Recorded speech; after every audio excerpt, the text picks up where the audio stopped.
Western women, the epitome of cattiness and self-entitlement. Let me regale you with a couple of anecdotes about some female friends of mine that perfectly illustrate their charming attitudes. One friend, who happens to live off a trust fund, proudly declared, "I'm hot, so why should I bother getting a job? Once my money runs out, I'll just find a rich guy to marry." Another delightful female friend of mine once boasted, "I love going to bars. All I have to do is walk in, grind on some unsuspecting guy for a minute, and voila! Free drinks for the night." Now, let me be clear, I'm fully aware that not all American women fit this mold, but I can't help but notice some recurring behaviors that really get under my skin. Allow me to generalize a bit about the fairer sex. First and foremost, women only seem to embrace gender roles when it benefits them. Take, for example, the act of asking someone out. Most women simply refuse to make the first move. I can already hear the indignant thoughts of some women reading this. He's just too scared to ask a girl out, so he wants us to do all the work. Well, let me set the record straight. While rejection is undoubtedly a fear for many men, some of us are willing to take the plunge and make the first move. It would just be nice if women met us halfway and approached a guy they are interested in for a change. Sure, women are making more money than ever before, but it seems they only desire partners who are on their level or above, which is quite the opposite of what men typically seek. I can almost hear the retorts from some women now, "Tow, so you are broke and still want a woman with money." Typical. Let me clarify. It's not about being broke and wanting a financially well-off partner. It's about desiring to be seen as more than just our jobs and bank accounts. I can't help but perceive women as rather greedy when it comes to the dating scene, and I'll delve into that topic again shortly. Let's dive even deeper into the enigmatic world of women's choices and behaviors. It's a topic that never fails to amuse and perplex. So, sit back and brace yourself for a lengthier exploration. Now, let's talk about intelligence, or rather, the apparent lack of appreciation for it among women. It's quite fascinating to observe how some of the brightest and most intellectually stimulating women end up entangled with those uncouth, going-nowhere types. It leaves me scratching my head in utter bewilderment. You'd think they would value a partner who can engage them in meaningful conversations and stimulate their intellect. But alas, it seems like that's not always the case. Instead, we find ourselves wondering, hey, what happened to brains over brawn? Yet, here we are, witnessing a confounding paradox unfold before our eyes. And let's not forget about the rise of promiscuity among women.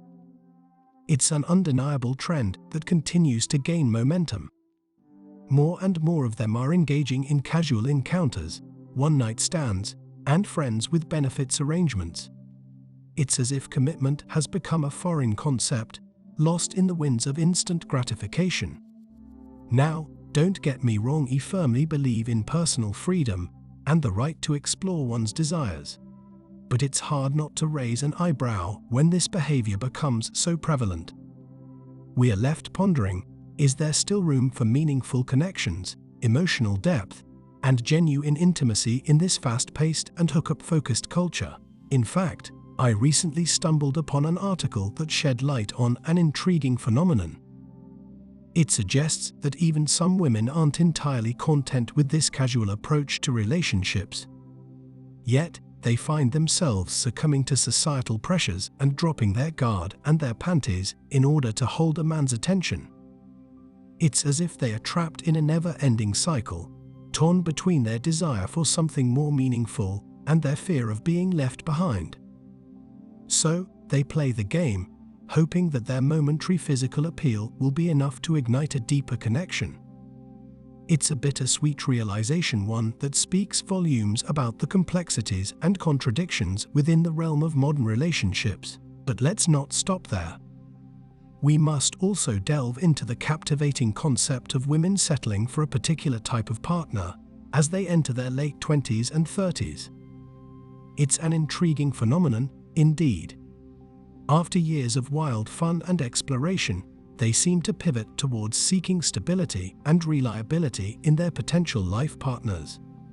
And what often accompanies this change? The delightful addition of children from previous relationships. It's a package deal that some might find enticing, while others might perceive it as a potential burden. The dynamics of such situations continue to fascinate, leaving us pondering the intricacies of personal choice and the shifting priorities that shape our lives. Now, let's not forget the elephant in the room: the high divorce rates. The joyous union of marriage, which often leads to an unfortunate parting of ways. Astonishingly, statistics reveal that a staggering 2/3 of divorces are initiated by women. And what are the reasons behind these separations? Well, it's not necessarily infidelity or abuse that tops the list. Instead, financial issues and a desire for a fresh start with a new partner tend to take the lead. It's a testament to the ever-evolving dynamics of relationships, as well as the fluid nature of personal needs and aspirations. It's a captivating enigma that continues to bewilder, challenge, and intrigue us.